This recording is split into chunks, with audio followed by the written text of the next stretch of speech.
A gente já apresentou, eu já apresentei trauma pediátrico, agora vamos para outra parte dos extremos de idade, trauma geriátrico. Dentro de trauma geriátrico é um tema muito importante porque o idoso ele é naturalmente, fisiologicamente muito propenso a quedas, principalmente. E, além de quedas, vários outros tipos de acidente decorrente das modificações do organismo com o envelhecimento. Dentre essas modificações, a gente pode listar algumas que estão demonstradas aí no slide: diminuição de massa cerebral, doença nos olhos, diminuição da profundidade de percepção, diminuição da discriminação de cores, diminuição da resposta pupilar, diminuição da capacidade respiratória vital, diminuição da função renal, perda de altura de 5 a 7,5 centímetros, o fluxo sanguíneo para os membros inferiores comprometido, provavelmente por doença arterial obstrutiva, degeneração das articulações, diminuição da água corporal, lesão nervosa, neuropatia periférica, acidente vascular encefálico, audição diminuída, diminuição da sensação de odor e sabor, diminuição da produção de saliva, diminuição da atividade esofágica, diminuição do volume de ejeção e frequência cardíaca, doença cardíaca e pressão arterial alta, doença renal, diminuição de secreções gástricas, diminuição do número de corpos de células corporais totais, diminuição da elasticidade da pele, afinamento da epiderme e diminuição de 15 a 30% da gordura corporal. São várias as modificações e todas elas contribuem para tornar o idoso propenso a vários tipos de trauma, né? Por exemplo, com essa diminuição da percepção de profundidade durante quando estiver dirigindo veículos automotores, são mais propensos a acidentes. A resposta deles para tentar se desvencilhar de um objeto ou de algo que venha a colidir também é menor, e o equilíbrio também e marcha propiciando mais quedas, né? Por isso que hoje a 7ª causa de morte dos idosos, né? Perdendo apenas para doenças cardíacas, cardiovasculares, acidentes vasculares encefálicos, doença pulmonar obstrutiva, diabetes, dentre outros. As quedas são um tipo de lesão, o mecanismo e a causa de morte mais comum relacionada ao trauma. E a alta taxa de mortalidade devido à baixa reserva física e mudança no envelhecimento e comorbidade. Esses pacientes eles já têm uma baixa reserva física e, além de tudo, eles têm outras comorbidades associadas, outras doenças que já estão pré-existentes ao trauma e, inclusive, com tratamentos medicamentosos que podem interferir tanto na resposta do organismo ao trauma, como prejudicando, um exemplo, a coagulação do paciente quando os pacientes usam warfarin. Seguindo a sequência, o trauma geriátrico tem as suas particularidades, porém, as prioridades vão ser as mesmas no trauma no adulto normal, que é seguindo a sequência do ABCDE. A via aérea é a mesma para os idosos, assim como para qualquer traumatizado. A intubação precoce nos pacientes em choque com alteração do nível de consciência é extremamente bem indicada, principalmente porque esses pacientes eles não têm uma boa reserva cardiovascular e eles também não têm uma boa reserva pulmonar. Então, a intubação deve ser considerada principalmente nesses casos, desses pacientes idosos, e ainda mais se tiver com quadro de choque e diminuição do nível de consciência. Condições que atrapalham no tratamento dessa via aérea podem ser dentição, macroglossia, microstomia, artrite cervical, artrose cervical. Então, esses pacientes, eles, numa manipulação, quando for realizar um exemplo, uma intubação orotraqueal, você pode ocasionar uma lesão de medula por uma fratura da região cervical e, consequentemente, lesão medular. E ainda, com relação à dentição, sempre observar o uso de próteses dentárias e, inclusive, a orientação de que se a prótese estiver danificada, que se retire. Porém, se a prótese estiver mantendo o alinhamento oral, o alinhamento da dentição, mantendo a anatomia da orofaringe e a anatomia oral mais fisiológica, é indicado que se mantenha, até para a questão de acoplar a máscara de ventilação, a máscara facial, certo? A intubação endotraqueal também é um método preferencial para o controle definitivo da via aérea, tanto por ser também um método definitivo, de via aérea definitiva, pois tem um CAF sulfado na traqueia, como também previne broncoaspiração. Com relação à respiração e à ventilação, as lesões torácicas ocorrem com a mesma frequência em todas as idades, porém a taxa de mortalidade é maior nos idosos. Os idosos... Oi.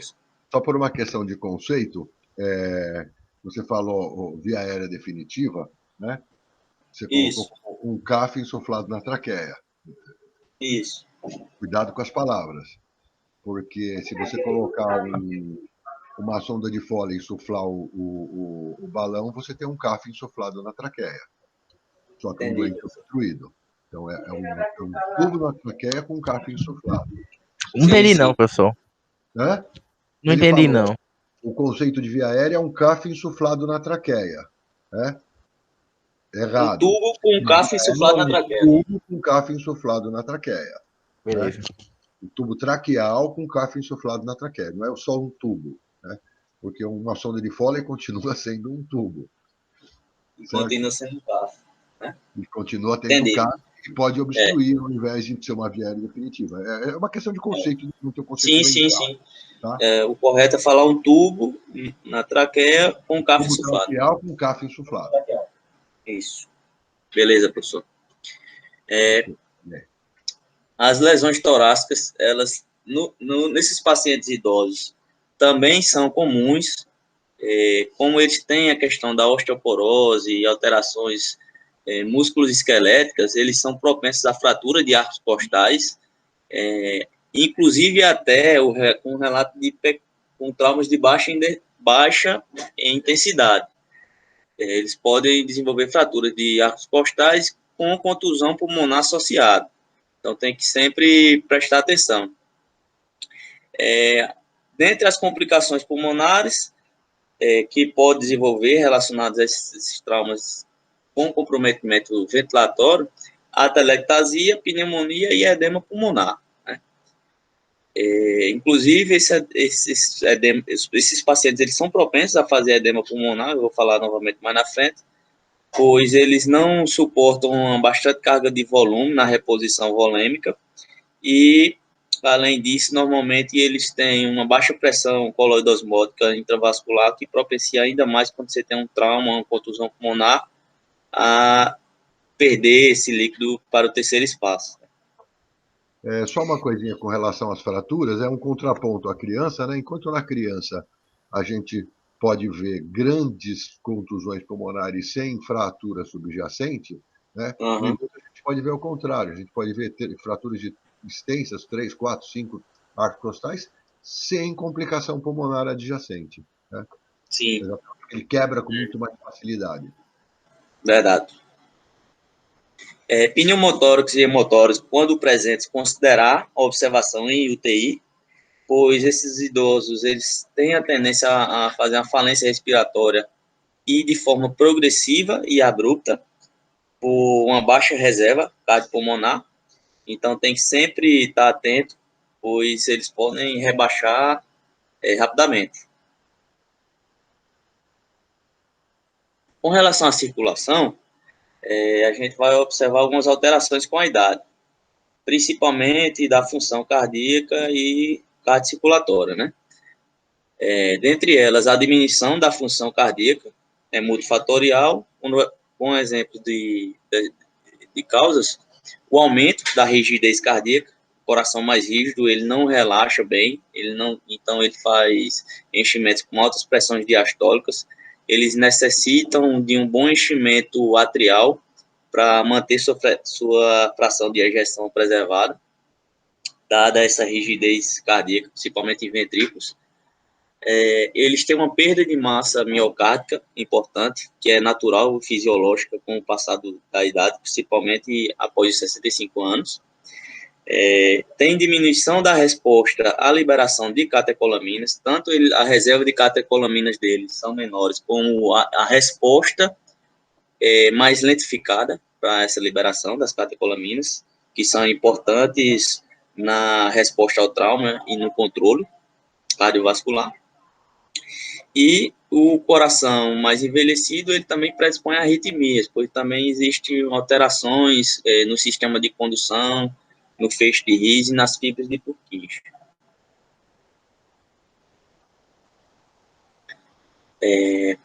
Ainda na avaliação e tratamento da circulação, a frequência cardíaca e pressão arterial normal durante a avaliação no idoso no pronto atendimento vítima de trauma não indica normovolemia. Isso talvez seja uma das principais questões desse seminário, pois esses pacientes, eles normalmente têm pressões arteriais mais elevadas. Um exemplo, o paciente cronicamente tem uma PA de 15/10, 16/10, chega no PA com uma PA de 12/8, 120/80, a gente vai achar que é uma pressão arterial normal, né? Mas aí está dentro do padrão normal, mas aí já está significando uma hipovolemia, né? Já tá, o idoso já está entrando em uma baixa perfusão, dada essa PA mais baixa do que ele já é acostumado, normalmente. E se junta a isso a possibilidade do doente ser beta-bloqueado, ele não vai ter um ataque cardíaco. Exatamente. Isso. Então, a gente... Exatamente. Isso. Exatamente. Esses idosos, normalmente, como a gente vê na nossa prática médica, muitos deles usam beta-bloqueadores, né? E aí, o que acontece? A frequência cardíaca dele vai estar limitada, ele não vai ter grandes aumentos para fazer a resposta e indicar para a gente que o paciente está sangrando, indicar para a gente que o paciente está entrando num choque hipovolêmico hemorrágico, né? E, naturalmente, também, os idosos, eles, com o passar da idade, eles vão diminuindo a frequência cardíaca máxima. Tem até uma conta para calcular a frequência cardíaca máxima estimada, que é em torno de 220 menos a idade.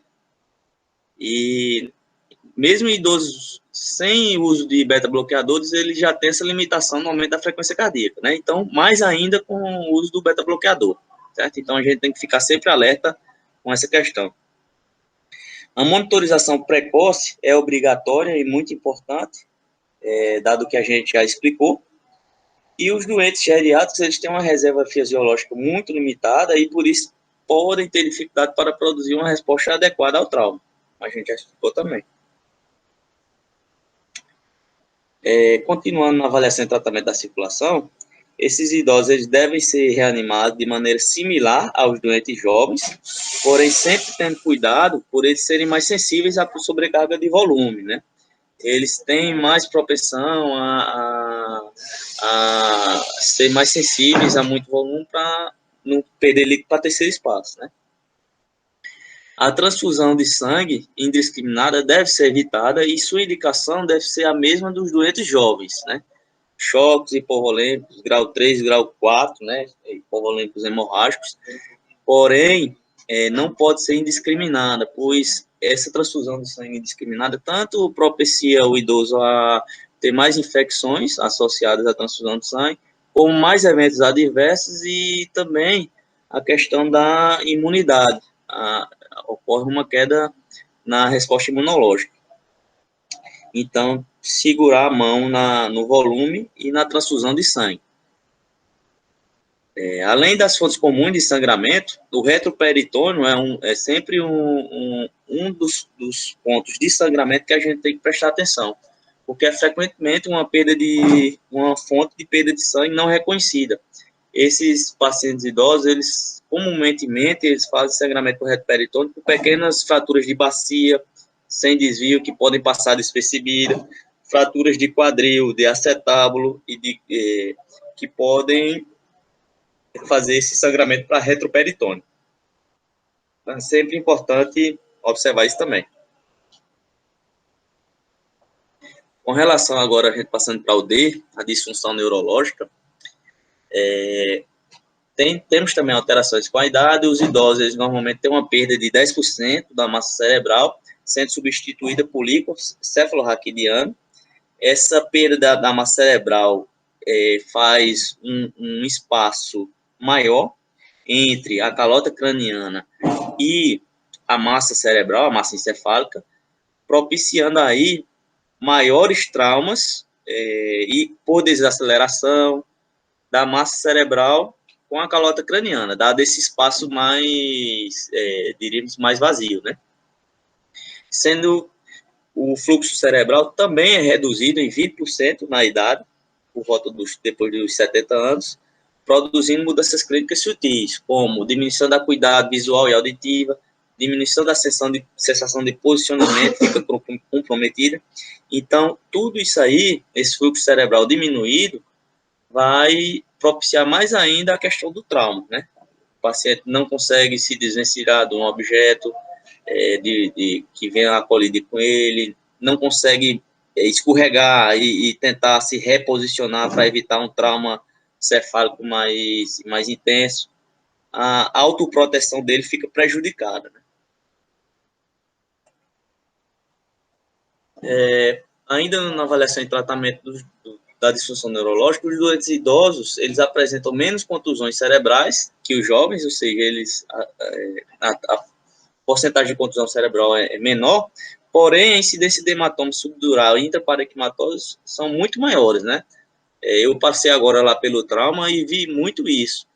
Os pacientes idosos, eles fazem muito comumente hematomas subdurais e até intraparenquimatosos, em uma menor porcentagem, pelo que eu vi lá,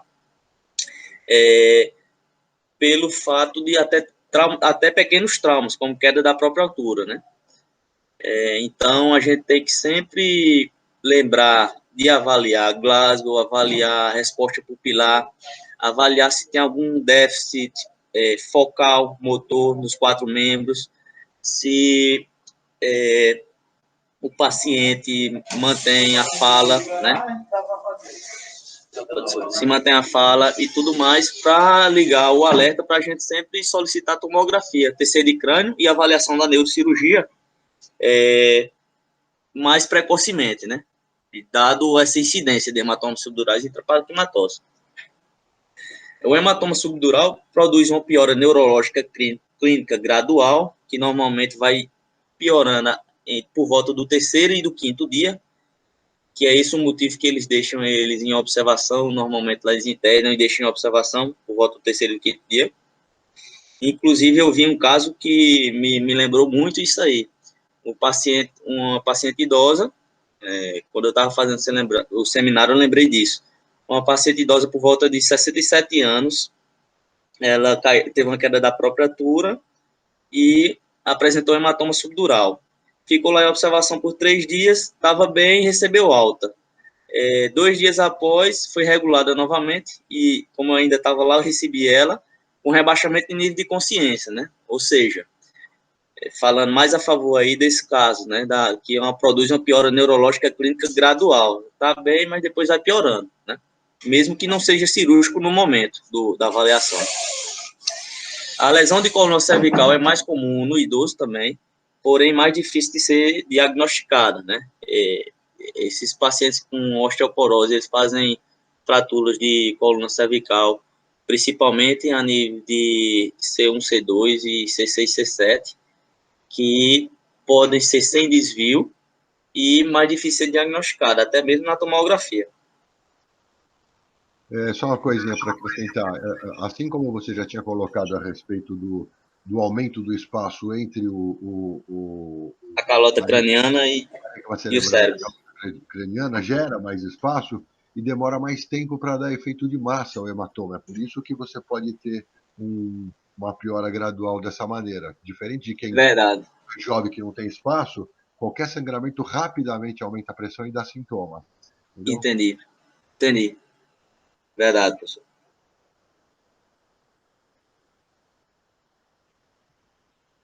Pronto. Com relação ao sistema musculoesquelético, ele já tem uma queixa naturalmente, uma queixa muito comum dessa população, causando grande restrição e perda da independência, dificuldade de locomoção, artrose, coxoartrose, gonoartrose, que limitam a mobilidade do paciente e a resposta ao autocuidado, né? A evitar traumas. A diminuição da massa muscular e, consequentemente, da força. Esses pacientes, por ter uma massa muscular diminuída naturalmente, eles ficam mais propensos também à queda. E também a osteoporose, que também é muito comum, se apresenta em 50% dessa população, contribuindo para fraturas, até mesmo fraturas espontâneas. O paciente está andando, tem uma fratura espontânea, por exemplo, do colo do fêmur, e cai.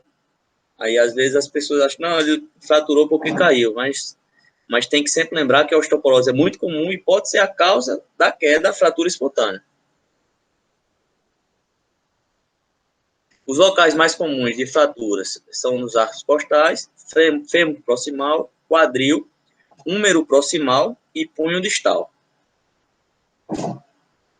O objetivo é o tratamento precoce dessas fraturas, realizando procedimentos menos invasivos possível, até para a resposta pós-operatória ser melhor, deambular mais rápido, se alimentar mais rápido e evitar complicações, como atelectasia, pneumonia e trombose venosa profunda, para permitir a mobilização precoce. Com relação a algumas circunstâncias especiais relacionadas ao trauma geriátrico, os medicamentos eles estão sempre, tem que ser sempre uma coisa a ser investigada na avaliação desses doentes, pois tem muita interação das drogas, são frequentemente encontradas, e efeitos colaterais são muito comuns, devido à janela terapêutica ser estreita. O metabolismo hepático deles é menor, o metabolismo renal deles é menor, como já expliquei, e a janela terapêutica também é menor, é mais estreita, podendo fazer facilmente interação com outras drogas, né? Beta-bloqueadores podem limitar a atividade cronotrópica, tanto na frequência cardíaca como na força de contração. E os bloqueadores de canais de cálcio contribuem para a hipotensão. Por quê? Porque os bloqueadores de canais de cálcio eles vão bloquear naturalmente os canais de cálcio dos vasos sanguíneos periféricos, fazendo com que esses vasos eles não tenham uma resposta de fazer uma vasoconstricção necessária para elevar a PA, para fazer uma resposta a um choque hipovolêmico. Então, eles também têm essa limitação, tanto do beta-bloqueador como do bloqueador de canal de cálcio, contribuindo mais ainda para a hipotensão, hipoperfusão, e a hipotensão associada a já um pulmão comprometido, normalmente por doenças pulmonares obstrutivas crônicas, uma baixa oxigenação, baixa perfusão e associada ainda obstruções coronarianas, que também são muito comuns, isso propicia a piorar mais ainda o quadro, né? Evoluindo de um choque hipovolêmico hemorrágico e evoluindo também para um choque cardiogênico, porque baixa perfusão sanguínea, baixo oxigênio, baixa perfusão coronariana, o coração não consegue realizar suas funções adequadamente, né? Podendo até infartar. O uso crônico de anticoagulantes pode aumentar a perda de sangue e a incidência de lesões cerebrais letais. Então, como eu falei anteriormente, o varfarin é bastante comum, o AS é bastante comum, né? E essas medicações, elas atrapalham o sistema de coagulação sanguínea, propiciando a aumentar o tempo de sangramento e ainda mais as lesões cerebrais letais, né? Com esse sangramento mais importante. Tem que ser sempre investigado isso e, se necessário, e se houver esse fator presente na investigação, tem que corrigir, né? Com plasmafésico congelado, ou com vitamina K, ou com transamin, tem que ser avaliado, né? Para corrigir esse distúrbio de coagulação.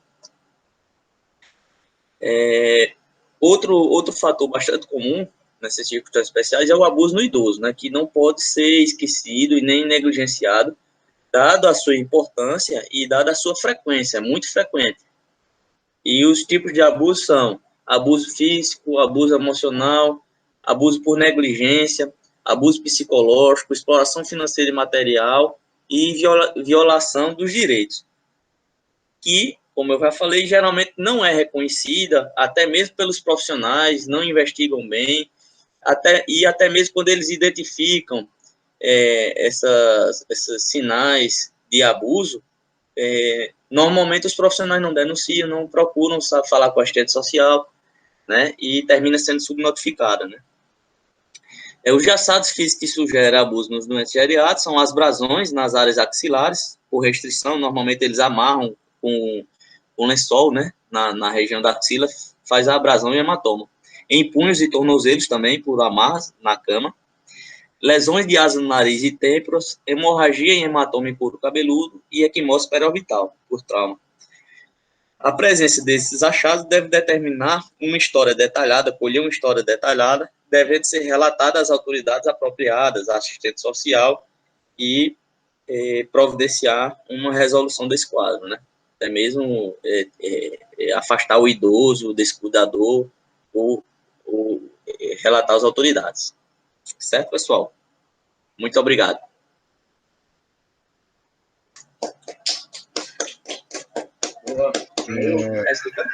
Deixa eu encher o saco de novo de uma coisa. Certo. Acabou a apresentação. Próximo diapositivo é dúvidas. Abre para discussão. Depois, aliás, sumariza, abre para dúvidas e só então você agradece. Ah, entendi. Sempre sumarizar. Resume.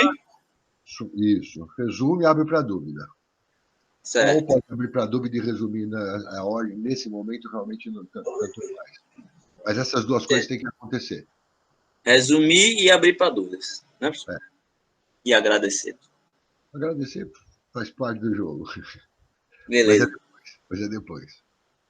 E aí, dúvidas? Beleza.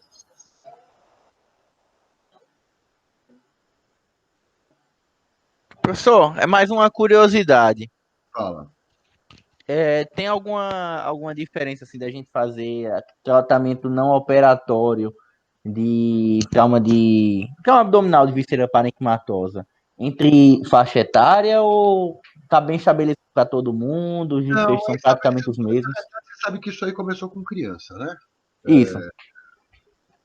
Mas é para todo mundo. Agora, o idoso tem todas essas coisas que o Elton colocou, né? Então, às vezes, a dificuldade de resposta hemodinâmica à perda volêmica, o doente que já é anticoagulado, então a gente volta lá na nossa discussão dos casos anteriormente, né? O doente com trauma de base anticoagulado, são duas coisas, tratamento não operatório e anticoagulação são mutuamente excludentes, né? Então, se você tem o doente que é anticoagulado, acabou a discussão, principalmente se a gente estiver falando de varfarina, né? Se ele estiver usando outras coisas, às vezes então a pixabana, como é que se diz, antiagregante plaquetário, esses aí ainda pode ser, mas se for varfarina é uma situação crítica, né? Porque você tem um tempo grande para você não ter mais ação depois que você suspende, e você não pode deixar lá o baço. Então, você tem que operar nessa situação.